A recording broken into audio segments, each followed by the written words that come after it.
Democratic Socialist Zorhan Mamdani may now be in the driver's seat to run America's biggest city. Mamdani declared victory over former New York Governor Andrew Cuomo in the Blue City's Democratic mayoral primary yesterday. And some are viewing his win as a message to the wider Democratic Party, which may push them to go all in on far-left candidates. Hello, everyone. This is Outnumbered. I'm Emily Campagno here with my co-host, Harris Faulkner. And also joining us today, Molly Line, Fox News correspondent, Noah Tishby, Israel's first special envoy for combating anti-Semitism and best-selling author, and Lawrence Jones, co-host of Fox and Friends. Now, the 33-year-old state assemblyman held a commanding lead over the three-term ex-governor all night long. Cuomo conceded in Tuesday's primary after trailing by roughly 70,000 votes. The New York Post asking for a lifeline on today's cover, calling Mamdani's victory a, quote, political earthquake, not just for the city, but for the entire state of the Democratic Party. And this might be why. Here are just some of his plans for New York City. Watch.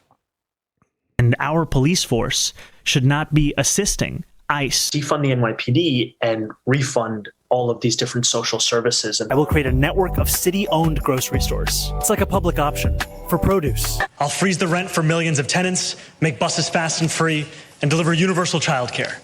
And before you ask, I'll pay for it by taxing the rich. The mayor will... All right. Oh, boy. What a day it is to wake up in New Jersey after moving out of New York City. This is going to be an absolute train wreck. And the fact that people are voting this man in, who obviously have no idea how economics works, is going to completely tank New York City. So basically, this man wants to tax the rich for all of these retarded programs that he has. Now, the problem with taxing the rich is that, one, the rich don't pay taxes. Okay, when you buy a good or a service from someone, those taxes are built into the price of the good and service. So you and I pay taxes whenever we go out and buy something. They don't pay taxes.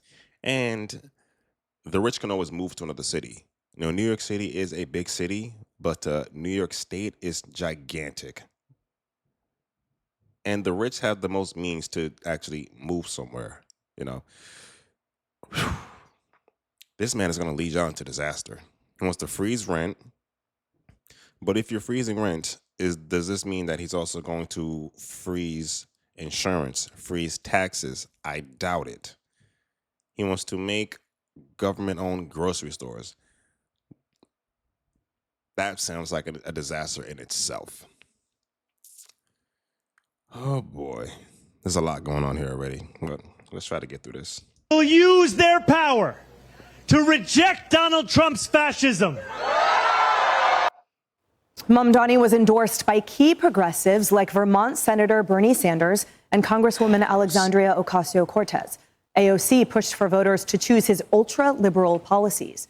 And now that her endorsement helped lock in his likely nomination, it may signal a path for AOC with voters in 2028.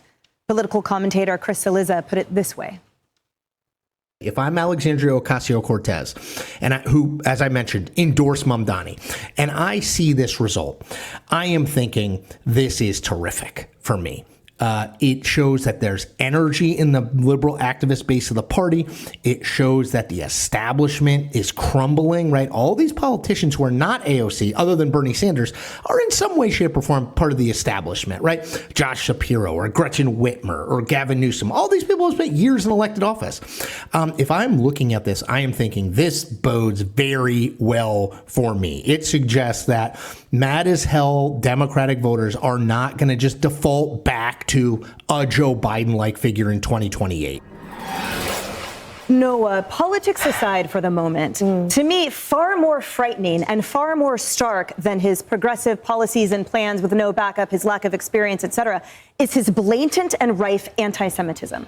Yes, it's horrific, to be honest with you. And this is not just terrible for Israelis and for the Jewish community. This is terrible for Americans. Let me start with the first thing that, to me, is the most violent and the most vile, which is his whitewashing of what Intifada is about. So he keeps saying that globalized Intifada means something else for different people. That is not true. I have lived through 2 intifadas. I know exactly what they mean. An intifada means a violent uprising against the Jews. It means car bombing and bus bombing and ramming through people with cars. It means stabbing and shooting. That's what that means. And to globalize that means to take into America and into Western civilization what we have been through in the Middle East. That's number one. Let's take the other thing. Yeah, because this man did say that he wants to defund the police in the biggest city in the country, the city that has the most crimes, or maybe towards the top of the most crimes in this country.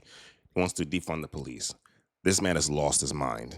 And the fact that he still won the primary election, you people are crazy as hell for this. But y'all gonna reap what you sow. Right? He's talking about the Holy Land Five. In his rap song in 2017, he said, I'm in love with the Holy Land Five. So let's explain what the Holy Land Fives are.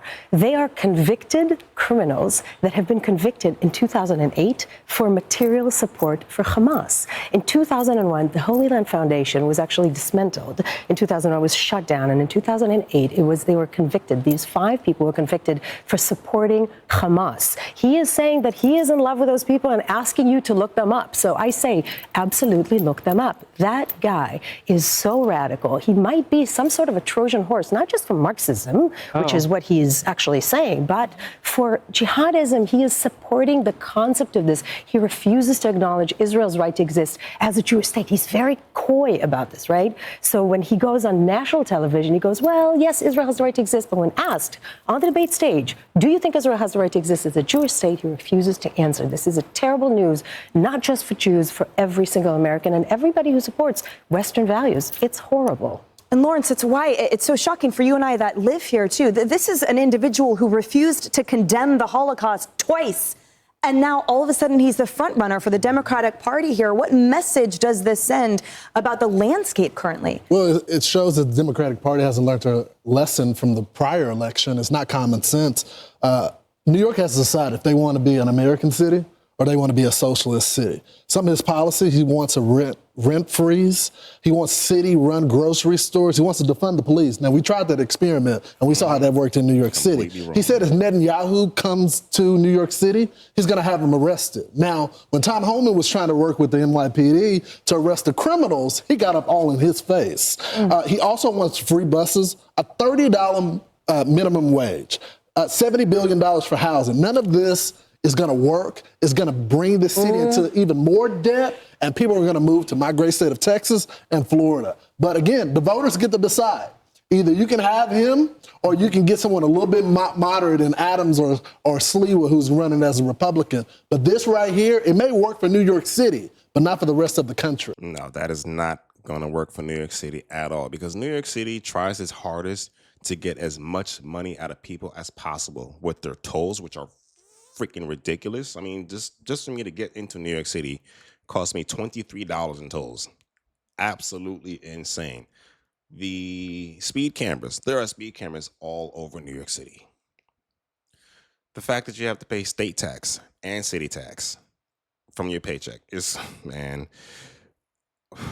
probably one of the best things I did in my 20s was move out of New York City, because I just couldn't afford it. I could not afford it, and they were out to get as much money from you as possible. And this man is trying to make minimum wage $30, which means everything else is going to go up, but he also wants to freeze rent. So I'm not sure exactly how that's going to work. Let's continue.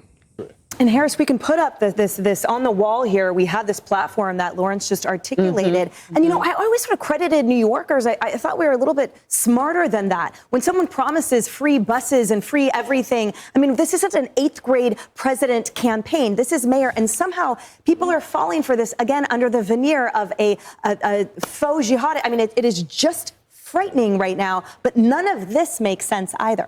Yeah, I give him a lot more credit than that. I don't think it was an 8th grade campaign. I don't agree that people don't think those policies can work. You know why? Because Democrats aren't selling policy. He is.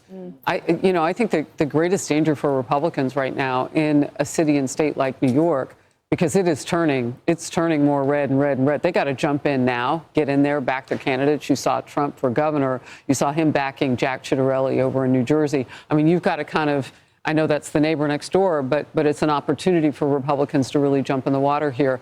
What he's selling is policies, and they're horrible policies. And Noah gave us an example politically what this could look like, and personally as a Jewish American what it looks like. But for all of us, this is very communist. This is beyond socialism. Yeah. But look at who's at his side, AOC, who does nothing really for her district here in New York. Yes. Yes, she does absolutely nothing for the district that she is supposed to be in charge of. It looks like freaking Venezuela in her district, yet it's in New York City. I mean, there are people all over the place. They look homeless. They're on the streets with their carts selling fruits and vegetables, illegal. Her district looks like a shithole, and she wants to run for president. And she's backing this dude who is also going to turn New York City into Venezuela. But what they do together is they fund. They come up with dollars. They do. And when he says a city-run grocery store, he's talking about communism. He's talking about the government running things. How much better is the government feeding your family than you? I mean, we have food stamps and those types of programs that come with restrictions. He wants no IDs. Don't pay for your busing. It's already dangerous enough to get on public transportation in New York City without knowing who's going to be your neighbor. He doesn't want to vet anybody here. That's going to be a problem. But running as an independent in this country, we don't have a high percentage of winners in that category anywhere you look. So Cuomo, I don't know if he's going to do it. If he couldn't get through a primary against this guy, I don't think he can beat him. But Adams as an independent, you got to pick a lane, buddy. Molly, talk to us about what this represents, because to Harris's point, so this assemblyman, frankly, has zero experience of any type of value, right? He comes out, he has these platform policies without saying how to pay for them other than tax the rich. It feels very neophytic and sort of echo chamber insular, which is typical of those far left radicals. But the reality is he has amassed an incredible amount of followers, and somehow it worked. So apparently experience 0, but social media influencer attractiveness is a 10 on the scale. What does this bode for campaigns moving forward? Yeah, what does it bode for campaigns all across the country? Is this more evidence of the progressive side rising, of the left rising in the Democratic Party in these Democratic circles? And what will this mean for candidates and races, Democratic races all across the country? As people are promising in these various districts to see the liberals rise, to fight off the moderates, to hold primaries. And we'll see how that ends up when we hit at these general elections. And as you mentioned, this is just the primary in New York City. One quick thing, when the opposing team is celebrating with glee about a win, you have to ask. So the Republican campaign committee, the National Republican Campaign Committee, said this: the new face of the Democratic Party just dropped straight out of a socialist nightmare. If you engineered the modern Democratic Party in a lab, you'd get Zohran Mamdani, anti-Semitic, anti-police, anti-American. Every vulnerable House Democrat will own him, and every Democrat running in a primary will fear him. That's the NRCC spokesman, Mike Marinella. Hey, everyone, I'm Emily.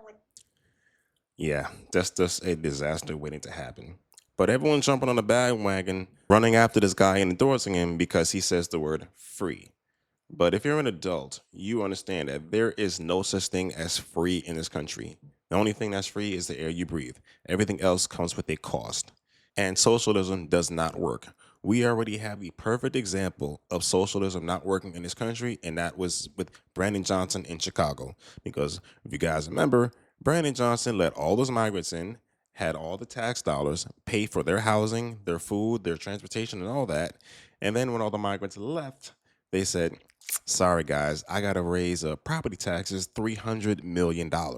And all the aldermen said no. So we already know what happens when you try to introduce socialism into a city. They try to tax the hell out of you to make it seem like things are free, but they're not free. You're paying that through taxes. It's coming out of your paycheck. And New York City is already projected to have a $3 billion deficit this year. So this man is selling you hopes and dreams for shits and giggles. So it's not looking good for New York City at all. But let me know what you guys think about this in the comment section below. Hit the like button, subscribe to the channel. See you guys next time.